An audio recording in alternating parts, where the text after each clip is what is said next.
There's a secret from World War II that not even modern outdoor gear companies want you to remember. It wasn't made of high-tech fibers, it didn't come with a brand name, and it didn't cost a dime. Yet, this rough, improvised trick kept frontline soldiers alive through the kind of cold that could turn steel brittle and freeze breath in midair. When the winter storms hit and frostbite claimed the unprepared, the men who knew this hack didn't just survive, they outlasted the cold.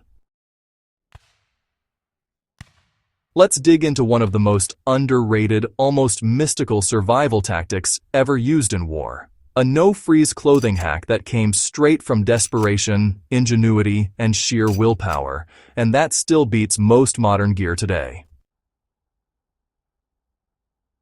During World War II, the battlefields of Europe and the Eastern Front were less like landscapes and more like frozen tombs. Temperatures plunged far below zero, boots turned rigid, rifles jammed, and even the breath from a man's lungs could freeze his scarf solid in minutes. The enemy wasn't just another army. It was the cold itself. Soldiers weren't just fighting men in gray coats. They were fighting a merciless climate that punished hesitation with frostbite. Entire divisions would slow to a crawl, not from fear of gunfire, but because their hands couldn't move. But out of that suffering came something remarkable, a discovery so effective that even modern thermal wear still struggles to match it. Now let's get real for a second. The fat was only half the equation.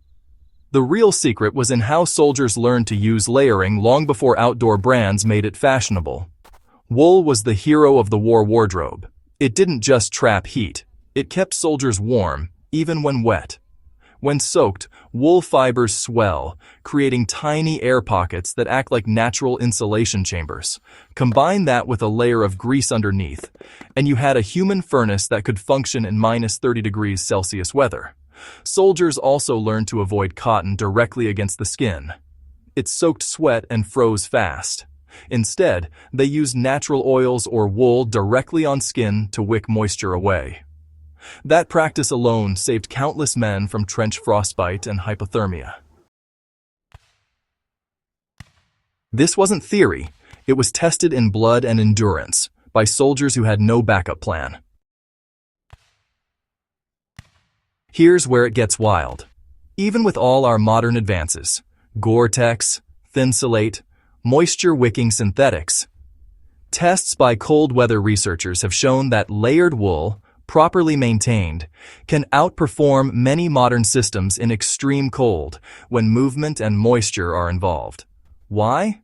Because modern tech often prioritizes lightness and ventilation, while the soldier's hack was pure thermal physics. Body oils and grease prevented evaporative cooling. Wool fibers trapped rising heat. And loose layering ensured air movement stayed minimal. They weren't designing a product, they were fighting for survival. And in that crucible, they found something elemental.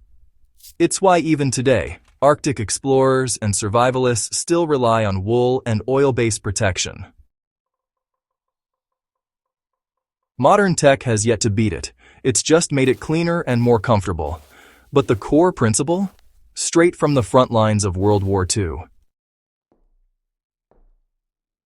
Here's the thing most people miss. This isn't just a history lesson, it's a survival blueprint. Every camper, prepper, and cold weather worker can learn from those men. When you're in freezing temperatures, your best weapon isn't the most expensive jacket. It's knowing how to use what you have to trap heat, stay dry, and keep moving.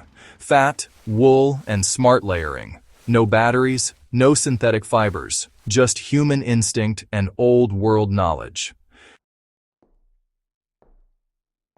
And if you think it's outdated, try spending a night outside in sub-zero cold with and without that grease barrier.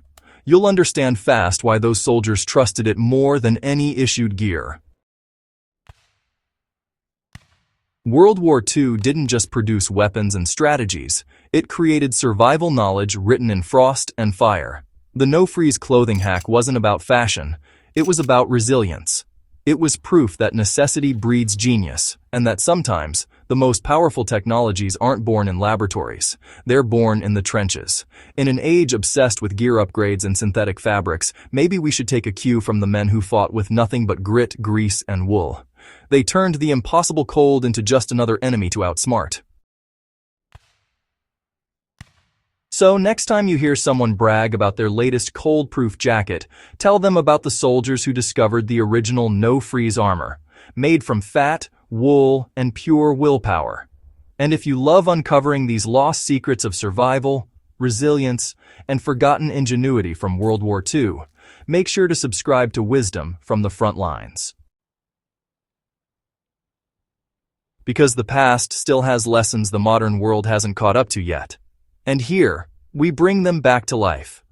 Stay curious, stay prepared, and remember, real wisdom never freezes.